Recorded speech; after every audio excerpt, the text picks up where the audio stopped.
Kamesis, one of the directors at PandoraStar, and today we're going to be talking about how to use a light machine to improve your concentration and how to use some behavioral modification techniques and coaching strategies to help you focus and concentrate better. So focus and concentration, it's something that's really being attacked a lot through social media and through advertising, is that we're being given smaller and smaller amounts of time to focus, and the average concentration time has actually gone down to less than 5 minutes. You can see the Facebook videos and the Instagram videos going down and down and down in time. It's 30 seconds, it's 50 seconds, it's a minute long, because most people are just scrolling and they're conditioning themselves to focus on little bits of information over a prolonged period of time, but then their long-term concentration muscles start to atrophy and people can really struggle to concentrate. So things that develop your concentration skills: creative hobbies. So creativity is amazing for developing your concentration skills, whether you take up knitting or painting or writing, anything that uses your hands, anything which takes that journey without distance from the head to the heart to the hands is really going to help you concentrate and focus, especially if it's not a very mind-intensive task, because that's your job when you're focusing, is to basically shut out the world, shut out all the distractions and concentrate on what's going on. And the reason that it's good if your hobby is not particularly interesting is because what you're studying may also not be particularly interesting. If you're studying your accounts, if you're studying the different journals you have to do research for a video or for a book, if you're studying patterns of behavior, if you're reading or studying, like, observing animals or stuff for a particular amount of time for a science experiment, or you're trying to get a particular picture, all of these things take time and they involve you being able to overcome your boredom. So creativity is very, very important for that. And it literally teaches you how to become still and how to become introspective and how to allow that information to move from your prefrontal cortex all the way back to your long-term memory centers in your amygdala and in the limbic emotional centers of the brain. So your hands help a lot, and doing things with your hands makes a humongous difference to how you can focus. This is why you get those stress balls. It's why some people develop tics. Like for me, you'll see if I'm concentrating, you'll see me twirling my hair. It's because on a subconscious level that the movement helps you somehow. Using your hands helps you concentrate and focus and helps literally to create a rhythm. So your heart beats in a rhythm and your brain waves work in a rhythm. So when you're actually putting yourself into that rhythm of concentration and focus, it's easier for you to remember, it's easier for things to go in. The other thing that you can do, which I used to do a lot when I was younger, obviously not good for school, but brilliant for studying at home, is humming while you work, because it literally makes both hemispheres of the brain work together at the same time. And then that song will always make you remember what it was you were studying. So get your favorite CD out and literally hum that song as you're studying the different things that you're studying. I would choose different bands for different topics. That's what I used to do when I was in high school, university. And then literally when you start playing that band or that, you'll be amazed the stuff that comes back to you. I still remember advanced chemistry and calculus when I'm listening to Nickelback. So music really bypasses the part of the brain that would shut down you when you're stressed. It literally makes the whole brain work together. It's a very good way of concentrating or focusing. The other really important skill to master if you want to master concentration and focus is organization and time management skills, and they come together. You need to know how long a task is going to take. So let's say you want to prepare for an exam. You need to know how many modules you have to study, how many topics you have to know, and roughly how long it's going to take you to study those topics at least twice.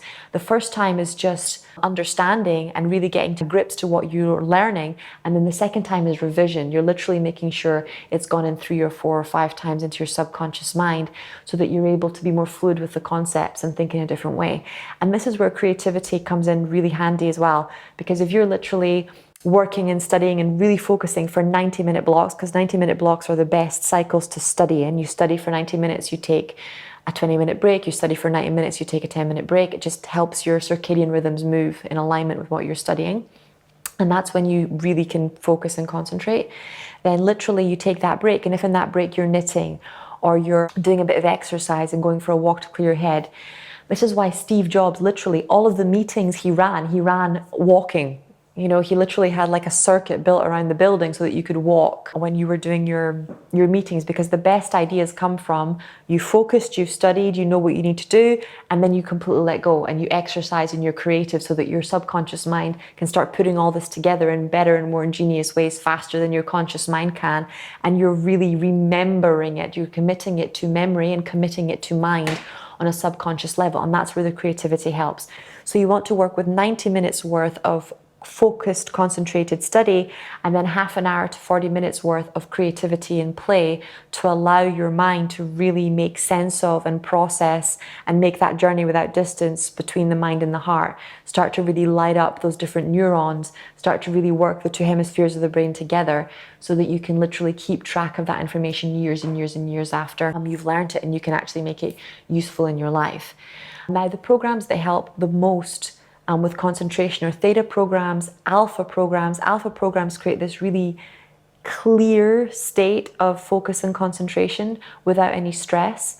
And gamma programs create this really deep state of physical relaxation. So you're not holding tension in your shoulders, around your heart, in your solar plexus. And where the energy goes is where the ideas and innovation flow. Your ability to believe in yourself is directly proportional to your ability to keep going and to be interested in a topic. If you're trying to learn French and every 2 minutes you're thinking to yourself, oh, I'm terrible at languages, or I'm never going to do this, or this is a waste of my time, it makes it very hard for you to focus on what you're doing. It makes it very hard for you to believe that you might not speak French today or tomorrow, but in 6 months you're going to be pretty fluent at it. So it's the perspective. And what PandoraStar does is it breaks the state by showing these amazing colors, mandalas, and shapes, and it puts you in this deep state of physical relaxation. So it's doing the hard work for you of shifting your state, getting you to see different mental pictures and images than the ones you were showing yourself. And then it's allowing you to literally stick on your headphones and listen to a hypnosis track or an affirmation track that teaches you how to believe in yourself, how to think about the work that you're doing, and how to organize yourself so that that work is sustainable and manageable over long periods of time. It really is doable to train yourself to focus a lot more than you've ever focused before. It's just a training process. It will take you 3 to 6 months to completely train your brain to focus for 90-minute intervals and to keep going, even when you want to get up or move around or do different things. That's the other thing that helps me a lot with focus, and that's the last one I'm going to leave you with, is getting yourself a standing desk. So you really want to work for half the day sitting down, but at least a half the day you should work standing up, and it makes it easier for you to jiggle around, maybe dance to some music you have on in the background, stretch your feet. It gives a different perspective, and we're not so influenced by the conditioning that we get in school standing up, because you were taught as a child sitting down. So a lot of the patterns and conditionings that you have from childhood come up when you're trying to work and focus sitting down. Whereas when you're learning new things standing up, you'll notice you learn them a lot faster, a lot quicker, and it's a different frame of reference. You won't have as many negative memories because you weren't allowed to stand up in class or stand up in school. You have completely different memories of learning standing up than you do of sitting down. So for me, it really helps to focus. I can focus for hours standing up, but I struggle often when I'm sitting down. So notice how your physiology affects your focus. And literally remember to do something creative, whether it's your light machine, whether it's knitting, whether it's painting, whether it's lifting some weights or some exercise inside those breaks, just to help keep your focus strong throughout the day. I hope you enjoyed it. If you want to share with us some of your techniques about how you focus, please feel free to comment below and I'll answer you as soon as